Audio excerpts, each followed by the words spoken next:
Bueno, vamos a saludar entonces, vamos directamente ya con el primer invitado. Le damos la cordial bienvenida al doctor Maximiliano Donoso, ex subsecretario de Gobierno. Con él vamos a hablar sobre la masacre carcelaria, la inseguridad que vive el país y tantas cosas. Vamos a tratar varios temas. Doctor, un gusto saludarlos por primera vez aquí en este espacio y gracias por la deferencia. Bienvenido. No tengo audio. No sé si no activó el audio. Tal vez usted me escucha. Muchas gracias, don Jaime. Ahí sí. Días. Mucho Ahí estamos. gusto de saludarles. Gracias por esta invitación. Encantado de participar, encantado de, como le dije a usted, don Jaime, telefónicamente, de contribuir con mi opinión, con mi punto de vista, como un ciudadano común frente a los graves problemas por los que atraviesa el país de todo orden. De modo que he aceptado esta invitación porque creo que es obligación de todos contribuir con ideas, con propuestas, tratando de insinuar posibilidades para que el Ecuador retome un rumbo de racionalidad, porque estamos en una situación extremadamente compleja en todos los aspectos, ¿no? Doctor, Así que estoy a las órdenes. Antes de entrar con el tema de la masacre carcelaria, el tema de la inseguridad que vive el país, me gustaría escuchar su criterio sobre esa nueva conformación de autoridades que faltaban dentro de la Asamblea. No sé, yo hice un comentario en su momento, yo creo que desde mi punto de vista lo vi como que se está haciendo justicia, porque recordemos cómo se conformó la Asamblea el año pasado, en base a revanchismos, se irrespetó acuerdos, se dejó afuera a uno de los bloques más numerosos que tiene la Asamblea, que es el bloque de UNES. Por lo menos ahora está con una vicepresidencia, que debería ser, yo creo, desde mi punto de vista, la presidencia de la Asamblea. Pero bueno, en política todo vale, ¿no? Así es. Así es, Jaime. Mire, yo creo que un poco se han reordenado las fuerzas en la Asamblea, lo cual es positivo, porque mire, donde se tiene que debatir el tema político es en el corazón de la política, que es la Asamblea Nacional. Usted lo notó muy bien, el periodo anterior, por arte de Biribirloque, no se cumplieron acuerdos, no se cumplieron compromisos, y tuvimos una asamblea en manos de un grupo político respetable, por cierto, pero quien presidió la asamblea creo que cumplió un muy triste papel en el ejercicio de presidente de la Asamblea. Y eso, desde luego, abonó en un gran desprestigio a la Asamblea Nacional. Yo decía en su momento que me parecía impensable que la presidenta de una función del Estado judicialice a esa función del Estado por mantenerse en el cargo. Finalmente, de ese atolladero que fue lleno de sobresaltos, llena de intervenciones judiciales de jueces de primera instancia, afectando al primer poder del Estado, era una situación que no habíamos vivido antes. De alguna manera se encontró una salida, están ahora conformadas ya la Asamblea Nacional con su presidente, el doctor Saquicela, su primera vicepresidenta, Marcelo Holguín, lo cual lo celebro, y el segundo vicepresidente, un honorable representante de Pachacuti. Me parece que la Revolución Ciudadana, con 49 asambleístas, es de hecho la primera fuerza política y tiene que jugar su papel en esa línea. Es decir, la oposición tiene que hacerse desde el Parlamento. Cuando las instancias políticas se agotan, hay otros recursos, como es justamente la protesta ciudadana, el derecho a la resistencia. Pero mientras tanto, el debate político tiene que hacerse en el corazón de la política, que es la Asamblea Nacional. Esa es mi opinión al respecto, mi estimado Jaime. Gracias, doctor. Ahora sí entremos al tema de lo que está viviendo el país. El presidente de la República en campaña nos hablaba de que iba a ser mano de hierro contra la delincuencia, la inseguridad que ya existía en el país, porque no pensemos de que esta inseguridad que vive el país vino de la noche a la mañana, ya tiene algún tiempo, desde el gobierno del expresidente Moreno parece que empezó la descomposición del Estado. Se, por el odio, por la bronca que tiene contra Correa, pues desinstitucionalizó al Estado, desapareció instituciones que tenían el rol de control dentro del sistema carcelario, desapareció el Ministerio de Justicia, el Ministerio Coordinador de la Política de Seguridad, si no me equivoco se llamaba este otro ministerio, que también se encargaban y de coordinar de todo el trabajo que se hacía en materia de seguridad. Muchos aplaudieron lo que hacía Moreno, muchos dijeron que estaba bien, celebraban, los grandes medios también celebraban todo lo que hacía Moreno, pero nadie se imaginaba lo que venía a futuro, las consecuencias que íbamos a tener a futuro. Van más de 400 personas asesinadas dentro de las cárceles, que tarde o temprano el Estado tendrá que indemnizarlas. Pero este gobierno todavía sigue echándole la culpa a Correa, igual que Moreno. A veces quiero entender que el gobierno de Moreno es el segundo tiempo del que estamos viviendo ahora, que Lazo está haciendo casi que lo mismo. Cualquier cosa que pase es la culpa de Correa. Si llueve fuerte y hay un deslave en una carretera, esa es la culpa de Correa.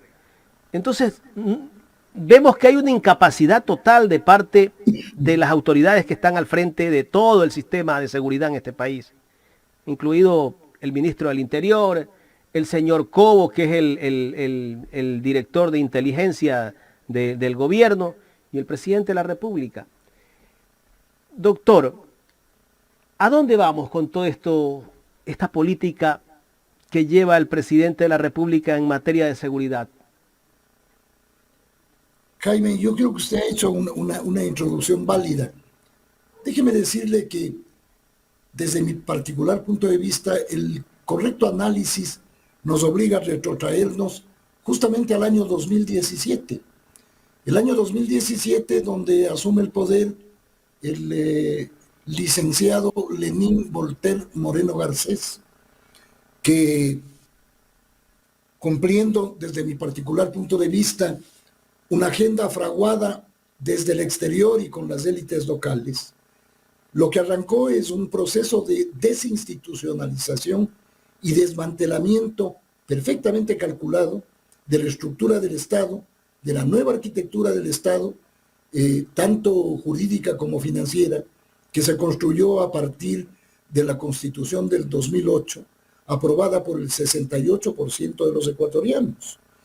Ese proceso de desinstitucionalización, en el cual jugó un papel fundamental, primero la famosa consulta del 7 veces sí, posteriormente el trujillato, que violentó todos los procedimientos, que desmanteló todas las instituciones, desbloqueó todas las organizaciones de control del país, fueron cambiadas de sus autoridades de manera arbitraria, pues eso tenemos evidencia todos, y seguimos sufriendo eso. Fíjese usted la profunda crisis que viven las funciones del Estado. Lo que acabamos de comentar respecto a la Asamblea Nacional, que recién está entrando en algo de normalidad. La crítica y la crisis en la función de justicia en el país. Los problemas en el Tribunal Electoral, en el Consejo de la Judicatura. Es decir, en 3 de las 5 funciones del Estado hay conflictos. Hay conflictos en el Consejo de Participación, que fue tomado por asalto. En fin, la desinstitucionalización del país no es solamente un mero término que se lo menciona así porque sí. Estamos viviendo la tragedia de desinstitucionalizar un país. Uno puede estar o no estar de acuerdo con una estructura del Estado, pero el pueblo ecuatoriano aprobó con un 68% la Constitución del Estado. Y el gobierno de Lenín Moreno empezó a perforar la Constitución del Estado a través de decretos ejecutivos, donde modificó vía reglamento normas sumamente importantes para el interés del país, cerró ministerios, dejó en el abandono empresas públicas para que lleguen a su peor nivel, cerró, por ejemplo, el emblemático ferrocarril, el emblemático tren de Loya Alfaro. En el Ecuador no hay correos, mi estimado Jaime, porque cerraron los correos nacionales. Este debe ser el único país que no tiene un sistema postal propio, que es parte de la identidad del país. Cerraron el Ministerio de Justicia y el manejo de la rehabilitación social, que es un tema tan complejo, tan duro en sí mismo, porque ese es el lugar donde van a pagar sus penas quienes han cometido delitos, quienes han violado la ley, quienes han asesinado, quienes, en fin, han violado la ley en todos sus distintos aspectos. Este desmantelamiento del Estado es lo que estamos viviendo hoy. Cómo el Ministerio de Justicia, que trabajó tan eficientemente en la década del 2007 al 2017, que incrementó infraestructura de primera línea, que implementó aspectos de rehabilitación, generando talleres de empleo, de trabajo para los privados de libertad. Muchos estudiaron, se graduaron de bachilleres, otros hicieron carreras medias, intermedias. Había una organización, había un control interno, es decir, el Estado manejaba el control de las cárceles. Alguien dice que si uno quiere conocer la realidad de un país, tiene que conocer su sistema penitenciario. Esa era una frase de algún analista, de algún estudioso. Entonces el deterioro que estamos viviendo es fruto de esa desinstitucionalización. Desinstitucionalización que el actual gobierno pues no ha modificado en nada. No ha modificado en nada. Vea usted, eliminaron el Ministerio Coordinador de Seguridad, al que usted se refirió, que jugaba un rol absolutamente importante. Coordinaba justamente la actividad de las Fuerzas Armadas, de la Policía Nacional, de los entes en general, de los entes de riesgos, de seguridad, es decir, hacía un papel sumamente importante. El famoso COSEPE, el Consejo de Seguridad Pública y del Estado, no se ha reunido, sino entiendo que 2 veces, frente a las enormes adversidades que ha tenido el país. Y claro, si usted al sistema penitenciario, donde usted, recuerdo hace muchos años, había un consejo de rehabilitación social que estaba compuesto por profesionales multidisciplinarios, donde estaba presentes la Universidad Central con sus psicólogos y psiquiatras para hacer las evaluaciones del comportamiento de los privados de libertad, donde estaban representantes de la Fiscalía, representantes del Ministerio de Finanzas, del Ministerio de Bienestar, para efectos de trabajo social, en fin. Había un cuerpo colegiado que discutía y calificaba inclusive la reducción de penas y permitía prelibertades de acuerdo a los... En fin, era una organización que tenía tareas multidisciplinarias y eso le convirtieron en una secretaría.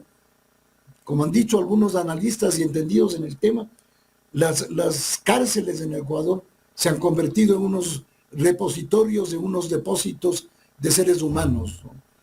El deterioro en la seguridad también tiene una estrecha relación con el incremento de la pobreza, con el desempleo, con la exclusión, con el abandono. Entonces es un círculo perverso el que se está manejando.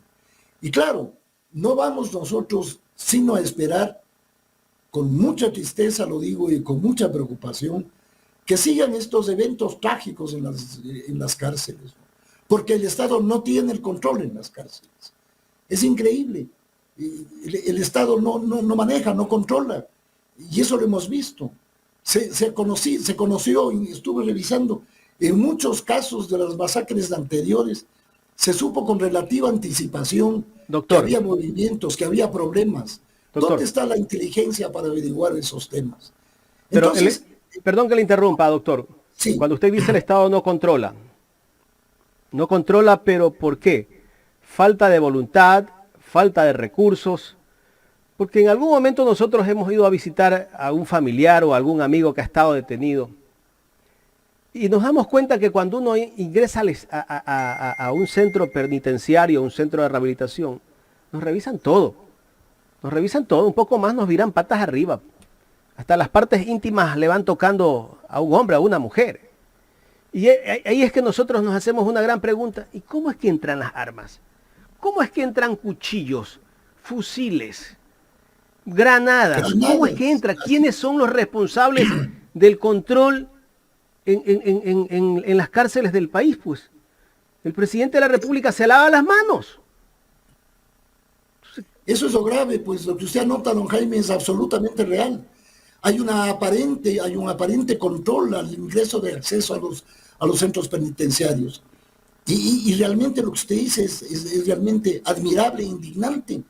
¿Cómo es posible que se encuentren fusiles de largo alcance, granadas, todo tipo de armas blancas, que son las que permiten estas barbaries que se producen, como la última del 18 de julio en el centro de detención en Santo Domingo, Bellavista, donde además tenemos ahí expresiones tan duras como la del ministro del Interior, que dijo que uno de los patios encontraron 45 piezas humanas.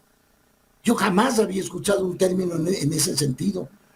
No son 45 piezas humanas, son seres humanos que fueron por descuido, por falta de control, asesinados de una manera miserable, que fueron mutilados, que fueron degollados. Es un tema dantesco.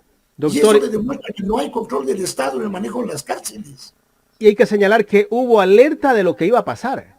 ¿Dónde Así está el es, sistema de inteligencia de la policía y del Estado? Pues esto ya ahí estaba está. alertado con horas de anticipación. Los familiares llamaban al 911, a la policía, y no hicieron absolutamente nada. Ahí es que cuando nosotros decimos, ¿cómo es que la policía funciona perfectamente bien?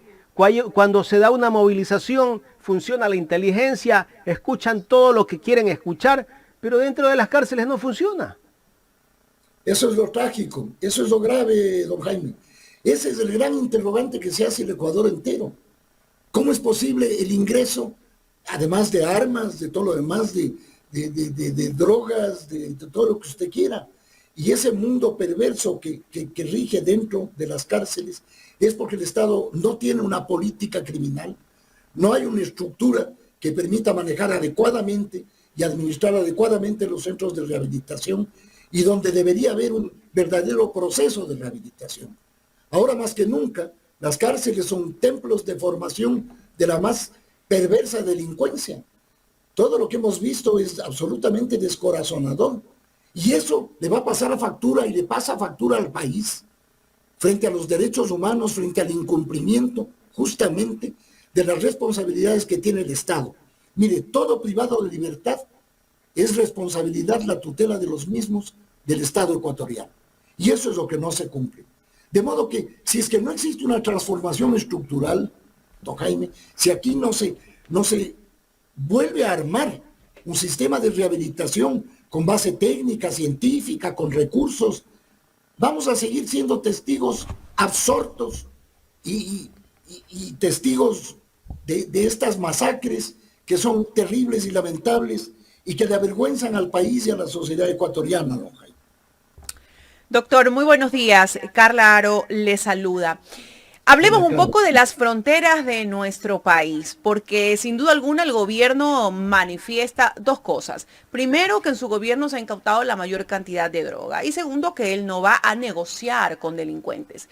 Es lo que siempre ha dicho. Y bueno, pues Ecuador parece que ha sido un país de paso, pero bueno, ahora la droga está aquí, se está quedando, incluso se está hasta produciendo también en el Ecuador. ¿Cómo manejar el tema de las fronteras en la actualidad? Gracias, Carla, mucho gusto de saludarle, buenos días.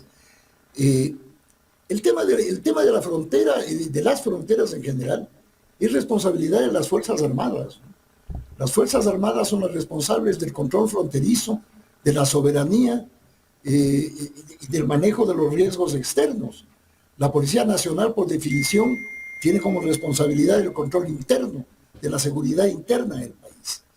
En materia a lo que usted se ha referido de narcotráfico, es verdad que ha habido un feroz incremento de capturas de sustancias sujetas a fiscalización, ese eufemismo que usan las autoridades para hablar de las drogas. Pero hay varias razones desde mi punto de vista. Tenemos un vecino, como Colombia, donde hay 7 bases norteamericanas y sin embargo Colombia tiene 240.000 hectáreas sembradas de hoja de coca y es el primer exportador de cocaína del mundo. A eso agréguele que el Ecuador tiene una economía dolarizada, lo cual es muy favorable para todo lo que significa el lavado de activos proveniente de los negocios ilícitos, del tráfico de drogas, de la trata de blancas y todos los delitos conexos que conllevan estas actividades delincuenciales. Desde mi punto de vista, yo creo que se debe enfocar de otra manera el combate al narcotráfico. Aquí se utiliza el narcotráfico para lo que sea, para lo que sea. Es el cajón desastre donde ese término se puede meter cualquier actividad y cualquier cosa que no tenga una explicación clara. Y eso lo hemos visto hace pocos días en declaraciones que, desde mi punto de vista, son realmente risibles, ¿no? Como que el narcotráfico ha financiado las movilizaciones. Eso me parece a mí que es un concepto absolutamente precario. Imagínense usted, hágase la siguiente pregunta. ¿Qué gana el narcotráfico financiando las movilizaciones? Cuando yo supongo que los Bueno, pero traficantes... doctor, se hablaba un poco de la desviación de la atención justamente fronteriza para el pase y el ingreso de drogas. Supuestamente ese era uno de los beneficios que tenía el narcotráfico, que lo manifestaba el gobierno, ¿no? Obviamente aliado con otros actores políticos.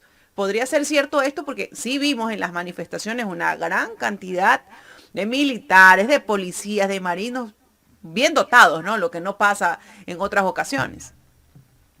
No, claro, claro, es evidente que la fuerza pública ha recibido una inyección de recursos para fortalecer y sobre todo de elementos que son utilizados para reprimir las expresiones legítimas de la sociedad.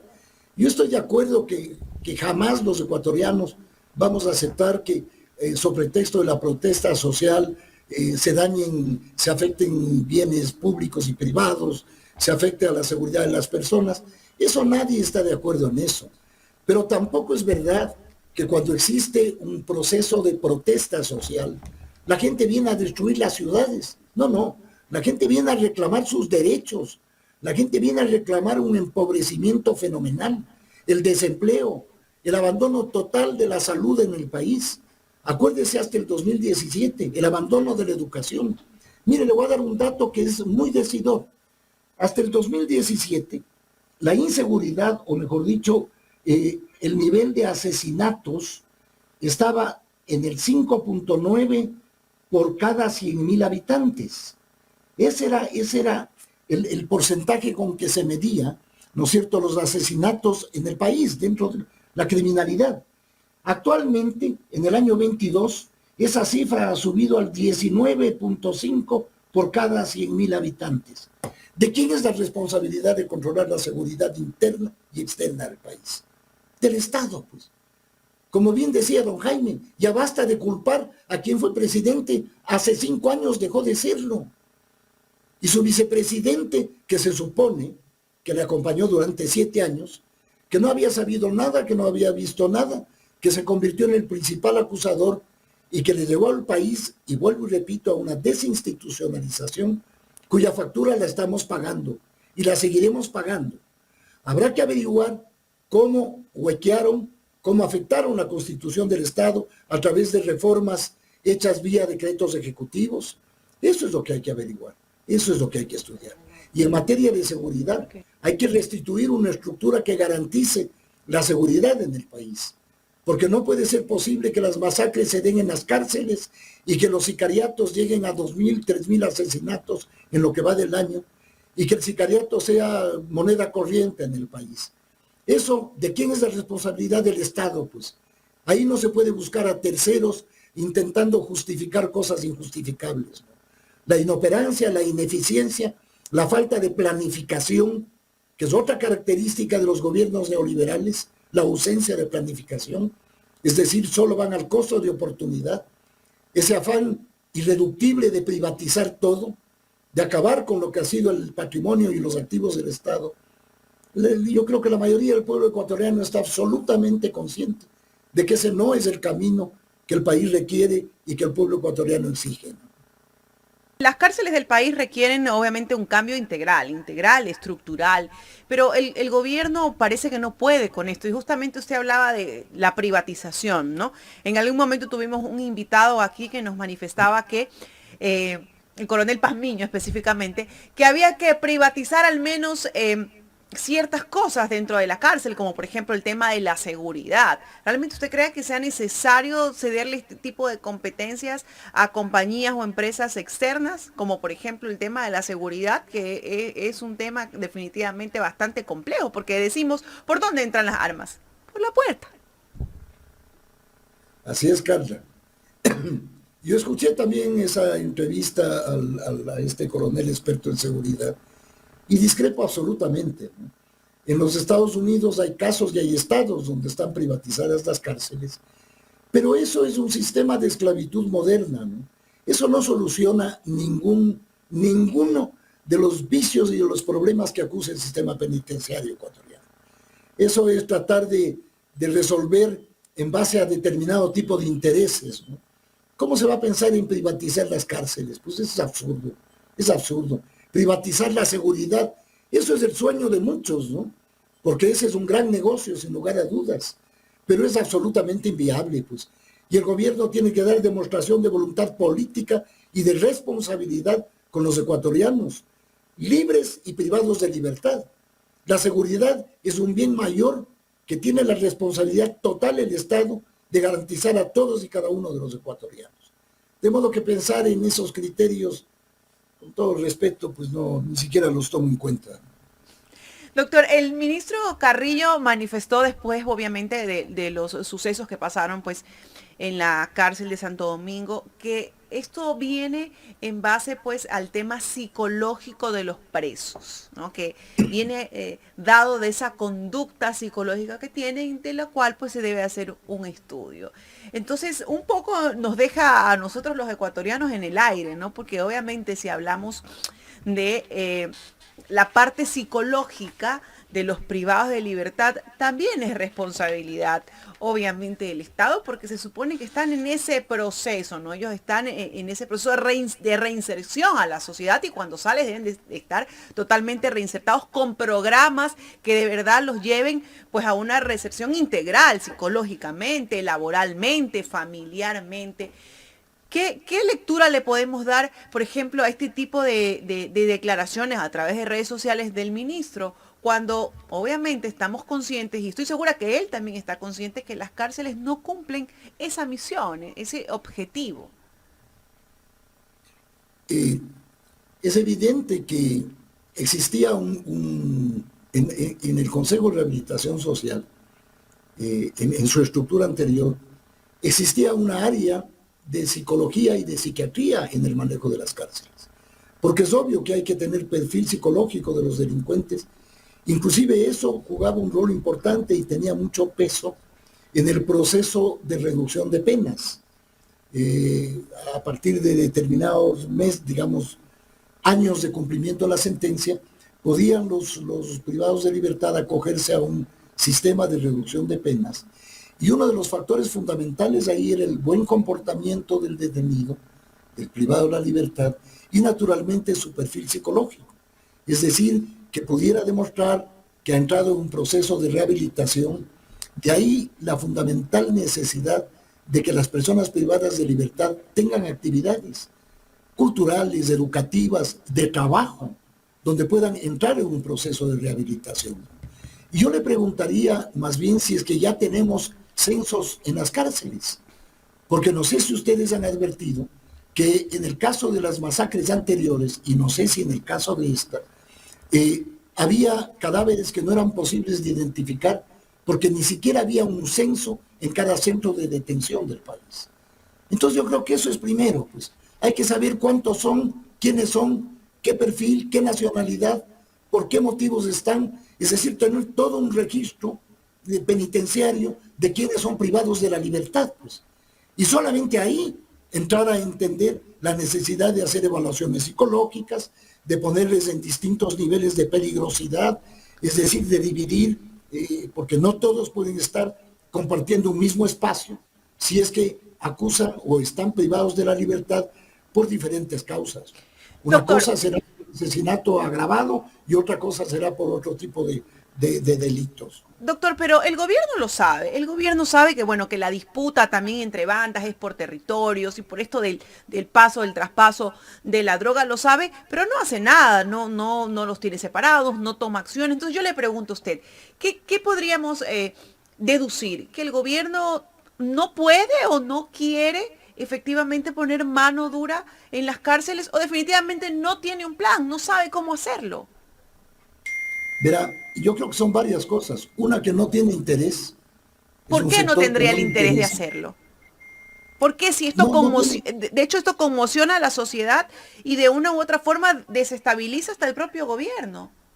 pero desde luego, lo que usted dice, Carol, es absolutamente cierto. Pero están demostrando en los hechos que no hay interés, pues. ¿Dónde está el interés? Es la sexta o séptima masacre carcelaria.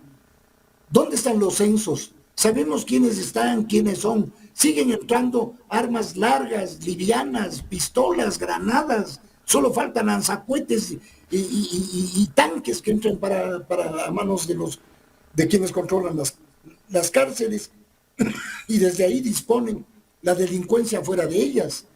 Entonces el Estado tiene que ejercer un verdadero control de las cárceles. Y eso pasa por una reestructuración profunda del sistema penitenciario. Y para eso hay que tener la voluntad política, hay que elevar la jerarquía, no puede ser la SENAI, la SNAI, como se llame, en manos de personas que no tienen una formación justamente en materia de derecho penal, en materia de política criminal. Hay que demostrar con voluntad que existe el interés de modificar y de garantizar la vida de los privados de libertad. Pero vea, mi querida Carla, así vemos cómo se matan cada 6 horas ecuatorianos en las calles. Tampoco se ve mucho interés, ¿no? Todo es pelea de bandas, todo es narcotráfico, o sea, es el gran cajón desastre donde entra todo lo que no se quiere o no se puede controlar o no se puede resolver. Sin duda, respuestas tibias. Una última pregunta, doctor, antes que tenga que darle paso al licenciado de la Cruz. Me dice, ya, déjeme algo, niña, me dice. Doctor, los indultos, ¿no? El gobierno al principio habló de los indultos. Bueno, obviamente las cárceles no dan más. ¿Esto es viable? ¿Es una opción saludable para el país o para terminar con este tema de las cárceles? Podríamos decir que sí, porque bueno, algo que sí sabemos y que hemos estado muy pendientes de aquello es que, bueno, pues la prisión preventiva se volvió como tomarse un vaso de agua, ¿no? Prisión preventiva, ¿no? Y bueno, es una medida de última ratio que obviamente, digamos que por influencias, por persecuciones políticas o por distintas cosas es lo que se daba, al menos últimamente se venía dando. ¿Los indultos es una salida a esto? Por supuesto, usted lo ha definido con total claridad, mejor que yo, Carla. Yo creo que los indultos, aparte de que es una figura existente en la ley y en la Constitución, es un mecanismo de ir disminuyendo el hacinamiento en los centros de detención. Pues hay muchos niveles de calificación de indultos y me parece que eso es muy importante. Otra cosa que es muy importante es aplicar la repatriación de los presos extranjeros en el país. Hay convenios suscritos con Colombia, con varios países, entiendo que con el Perú, que deberían aplicarse para ir justamente bajando el nivel de hacinamiento. Y usted topó un tema que es fundamental, el exceso y el abuso total de la prisión preventiva, ¿no? Por quítame estas pajas, una prisión preventiva. Y eso, claro, ha llenado también las cárceles. Fíjese usted cómo en varias de las masacres fueron asesinadas personas que estaban por delitos menores, que estaban en lugares de muy baja peligrosidad, que invadieron los asesinos y mataron a gente que estaba hasta por pensiones alimenticias. Eso le demuestra a usted la absoluta irregularidad en el manejo de los centros penitenciarios. No hay una política clara, no hay una visión de política criminal, no hay una política de rehabilitación. Entonces, los ecuatorianos creo que estamos triste y lamentablemente destinados a seguir viendo este tipo de episodios que nos llenan de tristeza, de sangre y de vergüenza. Doctor, ¿usted cree que debería de regresar el Ministerio de Justicia para tratar de tener un poco el control del sistema carcelario? Pero yo creo que el gobierno mismo está de acuerdo con esto, pero en el fondo no lo hacen es tal vez por no darle la razón a Correa.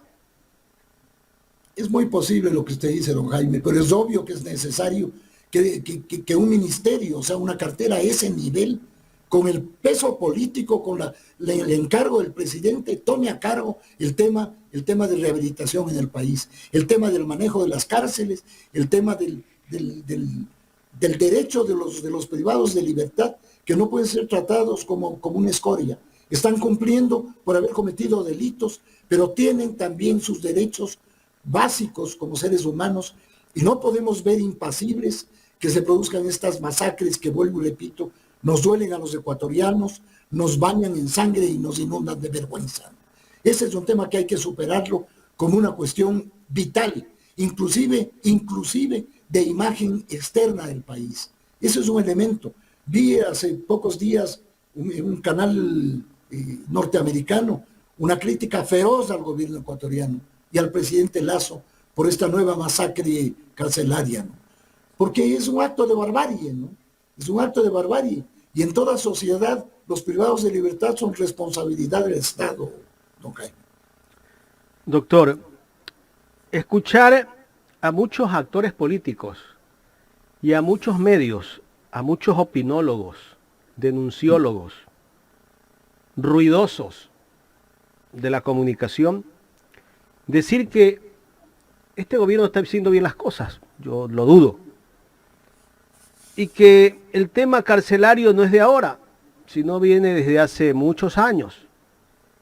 Y que en el gobierno de Correa no se dieron estos amotinamientos, estas masacres, porque Correa pactó con las mafias. ¿Qué criterio merece esto? Ninguno, porque es una infamia, pues, mi estimado Jaime. Solamente en las mentes calenturientas de estos energúmenos se puede hacer una aseveración de ese orden. Es absolutamente inaceptable y absolutamente falso, además. Deberían demostrar, porque estamos viviendo en un país donde cualquiera dice lo que le da la gana, hace acusaciones de cualquier nivel, sin evidencias y sin pruebas, ¿no? Esos son las fake news y ese es el lawfare, los dos instrumentos que han utilizado para desplazar a los gobiernos progresistas de la región, cumpliendo consignas externas y en compromiso con las élites locales, don Jaime. Eso es absolutamente infame, ¿no? Y eso hay que rechazarlo como ecuatorianos, independientemente de la posición política o ideológica que uno tenga. Tiene la obligación de rechazar, porque no hay que dar paso a la infamia, al descrédito y a como usted dice, y a las voces de estos destemplados denunciólogos farsantes, ¿no? Y empleados de los intereses atrás de un micrófono también, porque de esos hay muchos también, don Jaime. Claro, y seguramente por su criterio y por mis preguntas nos tildarán de correístas. Que digan lo que les dé la gana, ¿no? Yo creo que el presidente Rafael Correa, que dejó de ser presidente hace 5 años, contribuyó muchísimo para el Ecuador. Contribuyó muchísimo, triplicó el Producto Interno Bruto, construyó 8 hidroeléctricas, 10 millones de kilómetros en carreteras, 8 sistemas multipropósito de agua, 8, 10 o 15 hospitales, centros de educación, enorme cantidad de escuelas del milenio, becas, sin número de becas, mejoró las condiciones de vida, sacó 2 millones de ecuatorianos de la pobreza, pero claro, ha servido mucho la campaña de inoculación del odio, que es lo que el país está pagando la factura, ¿no? Porque el odio ha podido más que un análisis objetivo. Yo no digo que en esos 10 años no se hayan cometido errores y no haya habido actos delincuenciales y haya habido corrupción. Los que han hecho actos de corrupción, que vayan a la cárcel o están en la cárcel. Pero si no hay por qué rasgarse más las vestiduras. Y eso de que le digan a uno correísta o no, es un estigma que lo único que busca es el desprestigio de quien transformó el país esos 10 años. Por supuesto, lo que usted dice, nos acusarán de correístas, todo lo demás, pero yo digo la verdad, digo lo que siento además. Yo tengo la fortuna, mi estimado don Jaime, de no ser candidato a nada, de no esperar nada y de no hablar para agradar a unos y no agradar a otros. Yo digo lo que creo, lo que pienso. Es posible que inclusive esté equivocado, pero yo digo lo que creo con absoluta transparencia, con honestidad, y como dice ese famoso adagio, el que dice la verdad no tiene que acordarse de nada, porque en el Ecuador los políticos construyen catedrales de mentiras y después no encuentran la puerta de salida, mi estimado Jaime. Doctor, pasando a otro tema.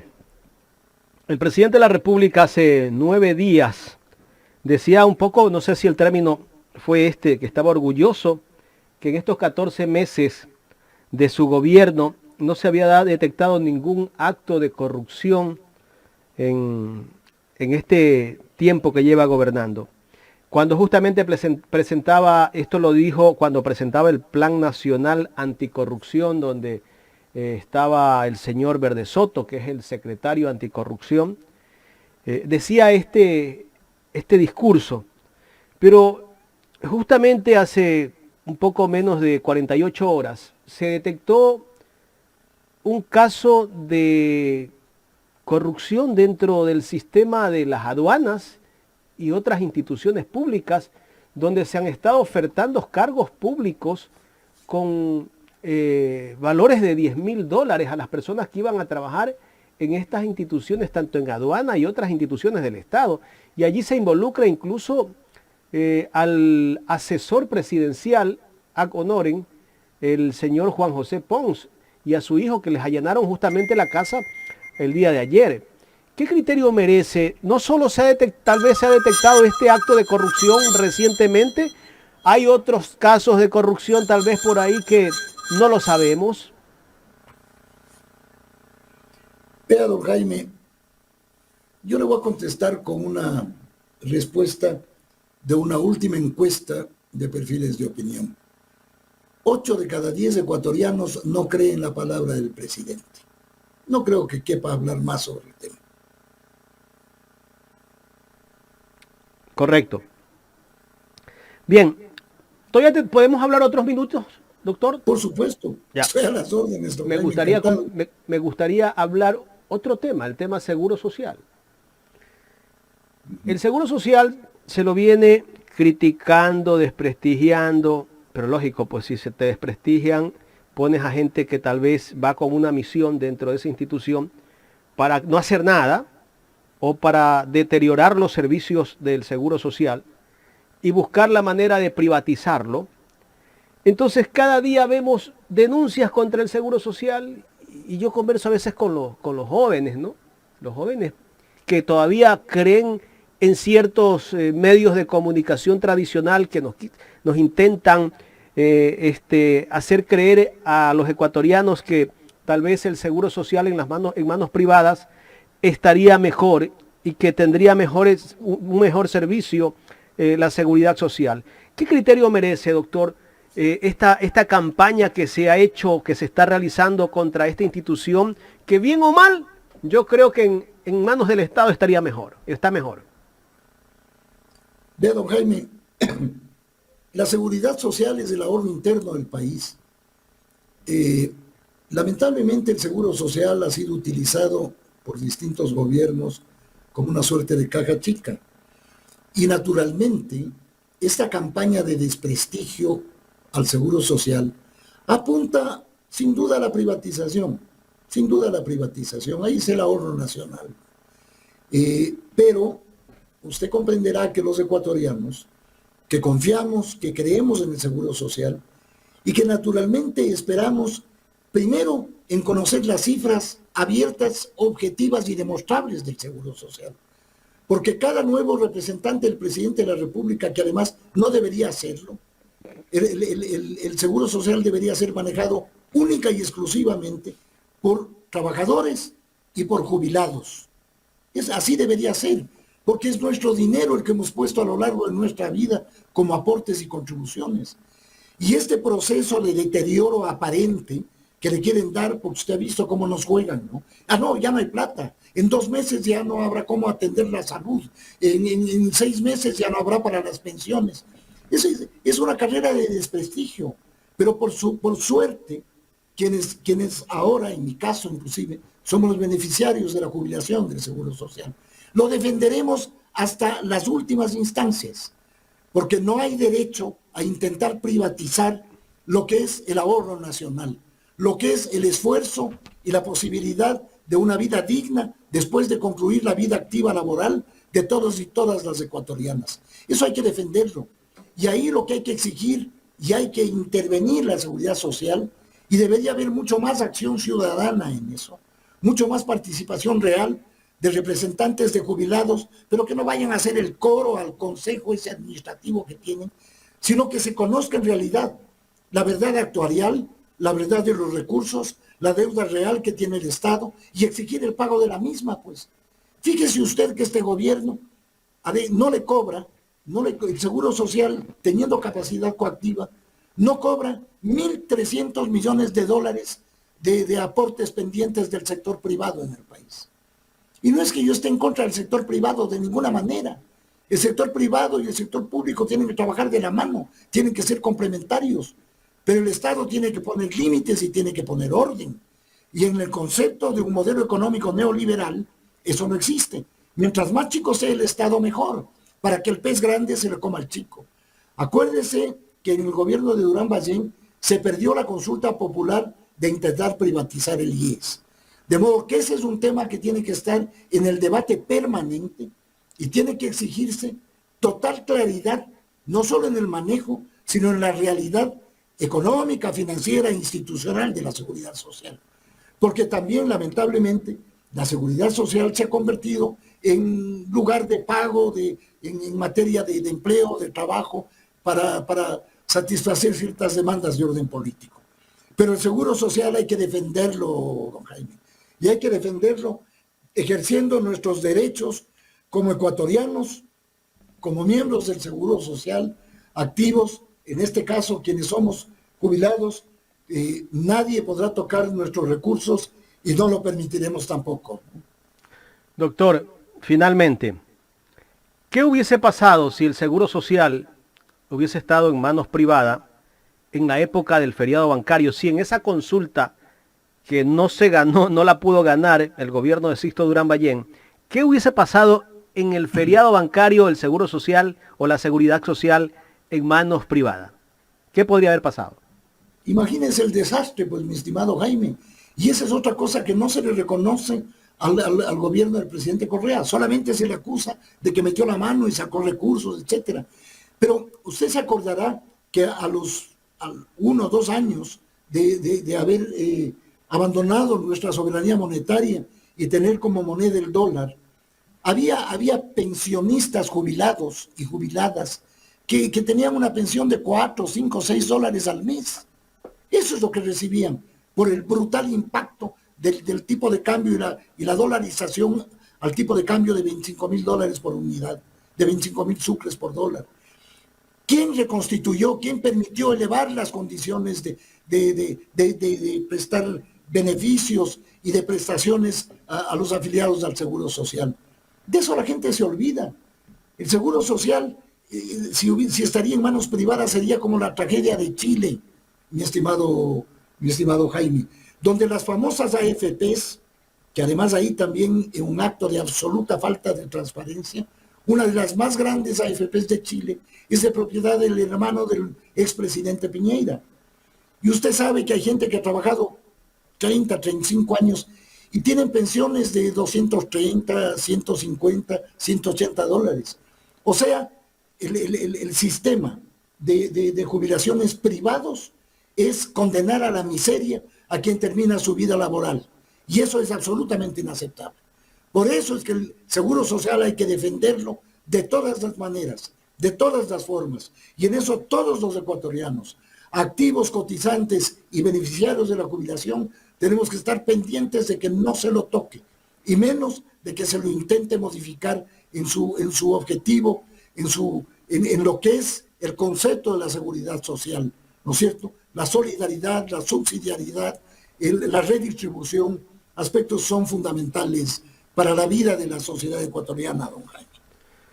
Es que el capital del Seguro Social son 39,000 millones de dólares. Pues, por eso es que ven como una mina. Pero imagínense, pero por supuesto, pues es la joya de la corona, pues, ¿no? Y no le quepa duda de que querrán ir por ella, ¿no? pero estaremos nosotros para evitarlo, pues. Y cuando digo nosotros, digo todos los ecuatorianos, sin distinción de bandera política, sin distinción de posición ideológica. Hay que ser firmes en eso, en defender derechos. Ya debemos parar este intento de desmontar derechos y de intentar desmontar una constitución que le devolvió la dignidad al pueblo ecuatoriano. Don Jaime y doña Carlita. Doctor, quiero agradecerle por haber aceptado dialogar con nosotros y lo vamos a seguir contactando para tener sus Invitando, opiniones. sí, de muchos temas que hemos hablado el día de hoy. Muchas gracias, les agradezco mucho, estoy a las órdenes. Que tengan un lindo día y sigan adelante con un periodismo que lo que busca es la verdad, no busca acomodarse, que lo que busca es que la gente se entere de lo que nos interesa, pues no de lo que les interesa a los sectores de poder, sino de lo que nos interesa a los ecuatorianos comunes y corrientes, ¿no? Les agradezco y estoy a las órdenes.